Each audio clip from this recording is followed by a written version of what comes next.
Listen closely, because this story begins long before Christianity, long before Judaism, long before any scripture was written down.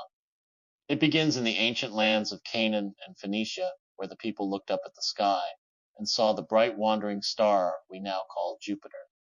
They called that star Tsedek, the spirit of justice, righteousness, and right order. To them, Tsedek was not just a planet. Tsedek was a god. And among those ancient people, there lived a priest king whose very name declared his allegiance. He was called Melchizedek, which means my king is Tsedek. In other words, the priest of the Jupiter god, the servant of the righteous star.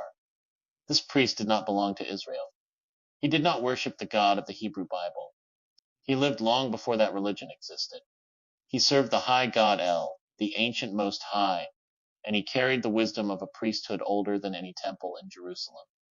And then, centuries later, in a new movement rising out of the Greek-speaking world, a man appeared whose followers wrote his name in Greek, not in Hebrew, not in Aramaic, in Greek. They called him Isis, a common Greek name, like Dionysios or Apollonios.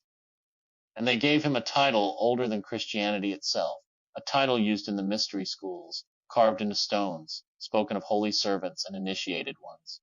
They called him Christos, the good one, the upright one, the noble one, the initiated servant of the divine, Misos Christos, Jesus the good, Jesus the worthy, Jesus the initiated one. And when the earliest Christian preacher sat down to describe his role, he did not connect Jesus to the priests of Israel. He did not tie him to Aaron or Levi or the temple of Jerusalem.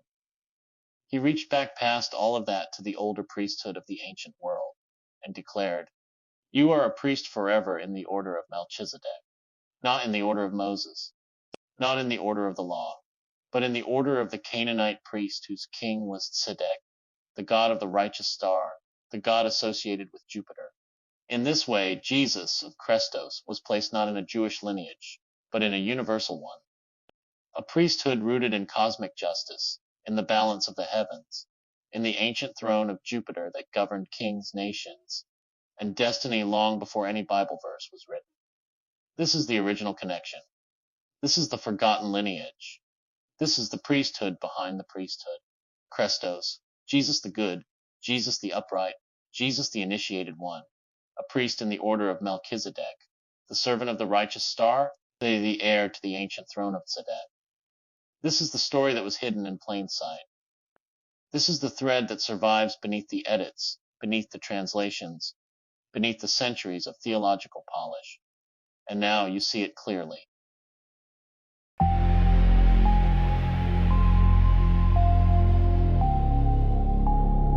Jupiter is the king.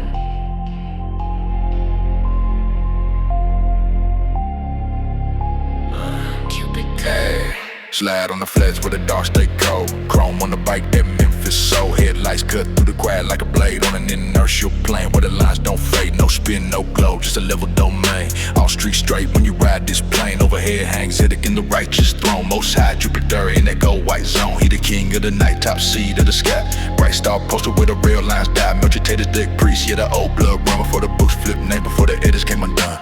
Most high on the plane. Jupiter is the king. Most high on the plane. Christos, let it rain. Ride slow with the smoke while the baseline hum. Old school funk when the visions come. Engine growl like the storm on Joe. Big red eye with the lightning in the grove. Essence Christos with the healer type code. Not Christos yet, just a name on the road. Priest of the line with a righteous shine. Tsedek in the sky, keep the angles aligned. Hit a wind, cruise past, perfect represento. Gravity straight down, feeling real parental. All towers stand parallel, no lane. On the plane where the distance stay clean. Night so deep,